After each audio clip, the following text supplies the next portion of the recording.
Em meio às brumas da história e da lenda, existe um artefato que sussurra segredos do cosmos: as Tábuas de Esmeralda.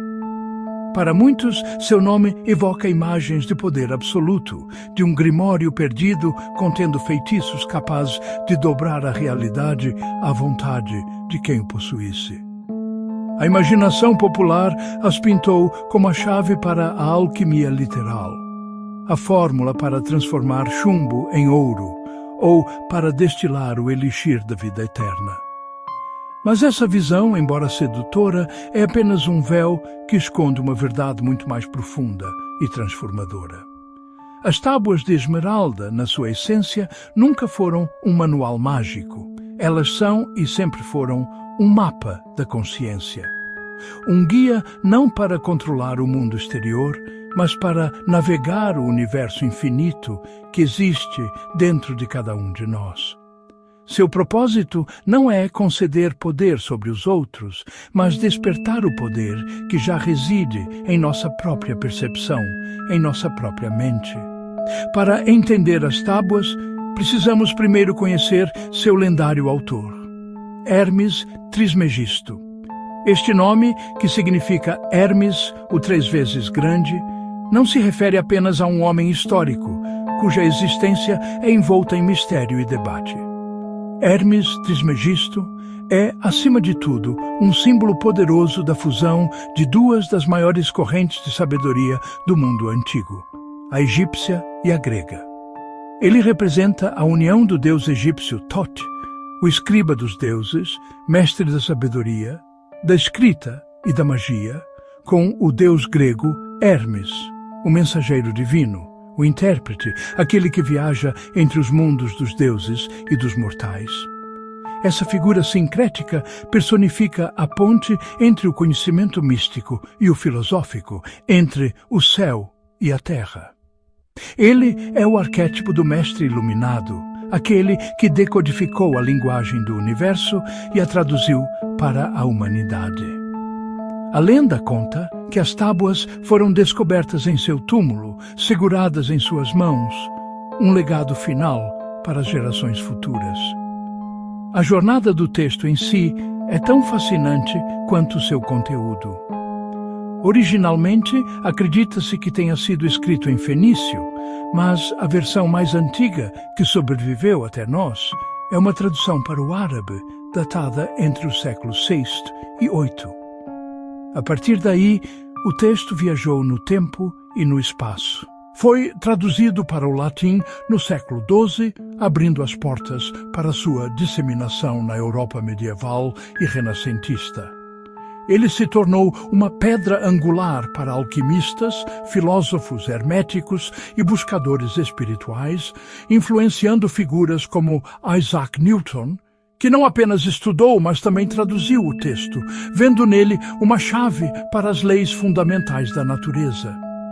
É crucial entender que as Tábuas de Esmeralda não foram escritas para explicar o mundo físico nos termos da ciência moderna. Seu objetivo não era descrever a composição dos planetas ou a mecânica quântica.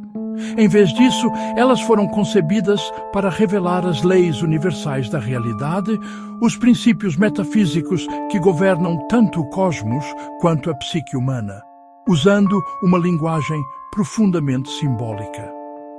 Cada palavra, cada frase é uma metáfora, um convite à contemplação. O grande erro moderno, impulsionado por uma mentalidade que busca resultados imediatos e materiais, é ler as tábuas, literalmente. É interpretá-las como se falassem de alquimia puramente química, da transmutação de metais em um laboratório. É acreditar que se referem a pedras mágicas literais, amuletos com poderes extrínsecos ou a segredos ocultos de poder para manipular pessoas e eventos. Essa leitura superficial perde completamente o ponto. A verdadeira alquimia das tábuas é interna.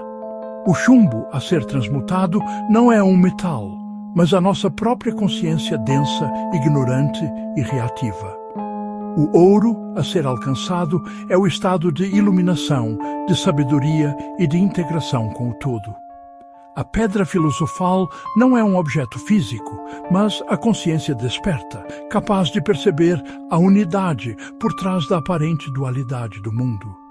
O poder que elas oferecem não é o de controlar o universo, mas o de se alinhar harmoniosamente com suas leis, encontrando liberdade e paz nesse fluxo. As tábuas são um espelho. Elas não nos mostram algo que está lá fora, mas refletem a estrutura da nossa própria alma e nos ensinam a linguagem para compreendê-la. Este é o convite de Hermes Trismegisto: olhar para dentro e descobrir que o universo inteiro reside ali. Mas a tradição hermética, em sua essência mais profunda, sussurrava uma verdade diferente. Hermes Trismegisto, o 3 vezes grande, não estava preocupado com a riqueza material que o ouro poderia trazer. A sua mensagem, velada em símbolos e alegorias, apontava para dentro. Ele falava de uma transformação interior, uma jornada da alma. A verdadeira alquimia, o opus magnum, não era o processo literal de transmutar chumbo em ouro nos laboratórios empoeirados da antiguidade. Essa era a linguagem externa, um véu para os não iniciados. O chumbo, pesado, denso e opaco, era o símbolo do nosso estado primordial. A ignorância, o ego, os medos e as limitações que nos prendem a uma existência reativa e inconsciente. O ouro, por outro lado, incorruptível, brilhante e solar, representava o objetivo final: a consciência iluminada, a sabedoria, a conexão com o nosso eu superior. A pedra filosofal não era uma substância física, mas a gnose, o conhecimento direto e transformador que catalisa essa mudança. O verdadeiro trabalho era transformar a matéria-prima da nossa própria psique. É neste contexto que a frase mais famosa, atribuída a Hermes: o que está em cima é como o que está embaixo, e o que está embaixo é como o que está em cima, revela o seu poder. Esta não é uma afirmação sobre dimensões físicas ou planos astrais literais. É o enunciado do princípio da correspondência, a chave mestra que abre as portas da compreensão. Este princípio nos ensina que existem padrões e leis que se repetem em todas as escalas da existência. A estrutura de um átomo ecoa a de um sistema solar. As veias de uma folha espelham os deltas de um rio. As redes neurais em nosso cérebro refletem as teias cósmicas de galáxias.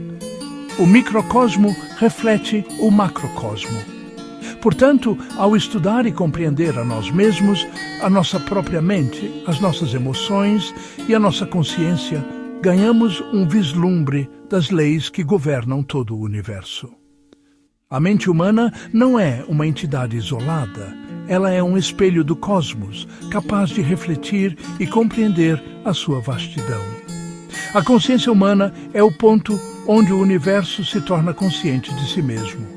E essa correspondência é sustentada por outro princípio fundamental: o princípio da vibração.